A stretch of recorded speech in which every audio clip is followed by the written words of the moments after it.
Okay. We've returned from a lovely break. Now, let's discuss Unai Emery, the new manager of Villa. John, what can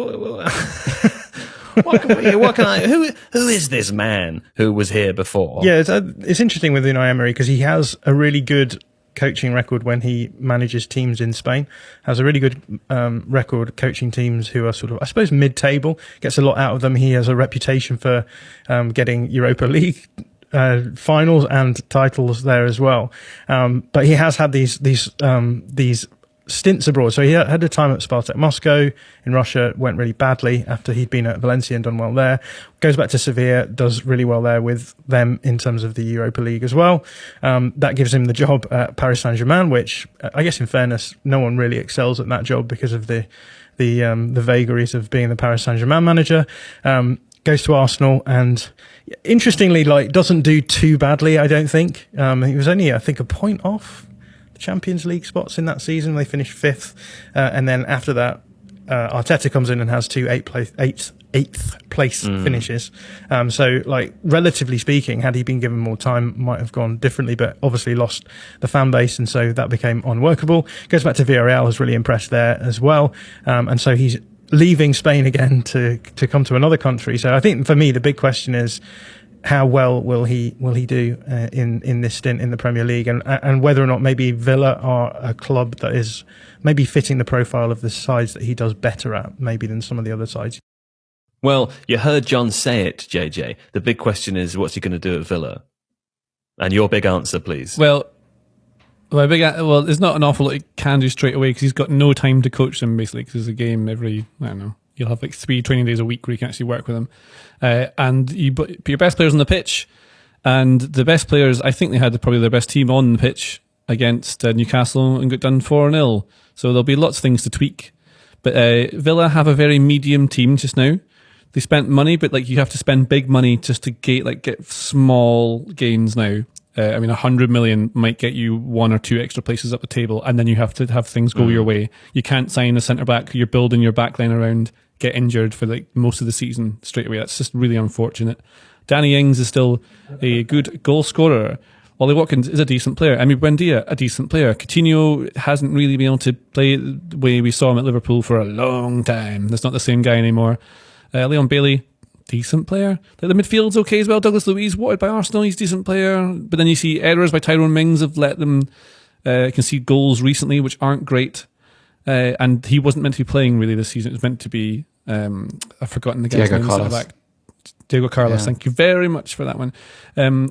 So we saw the difference with Steven Gerrard wasn't hugely impressive in Scotland. I think he won 1 out of 9 trophies he could have won or something like that, and really should have done. He had a couple of unlucky cup finals where they dominated games, but let's see, he didn't win. Basically, was the problem.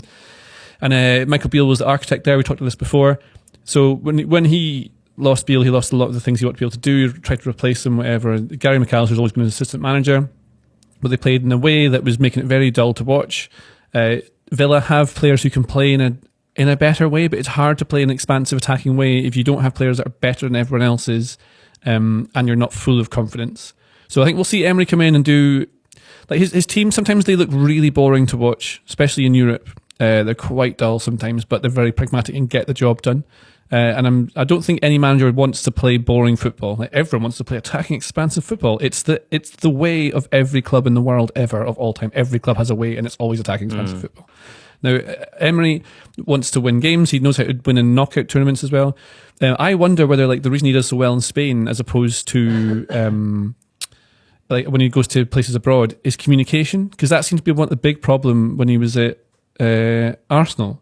And it, exemplified by people mocking him for the way he would do press conferences. But I remember him being quite difficult to understand sometimes.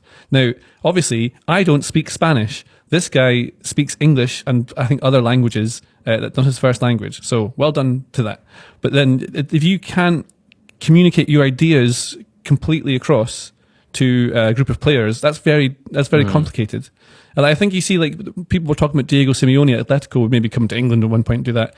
I don't know, because a lot of the stuff he does with the players is so motivational and so Klopp specific talks about this, JJ. There's a really good bit in Rafa Honigstein's book, it's called Bring the Noise, when he's meeting FSG for the first time over in New York, I think. And one of his big concerns is whether his communication, whether his motivational abilities, whether they're going to transfer, whether they're going to kind of survive his learning of the English language. This is a very relevant point. Yeah, it's really complicated, and you don't want to sound like you're. I don't know, like the whole thing that started when you said "good evening" at the start of press conferences, right? So he would say that, and that became a kind of a meme for him.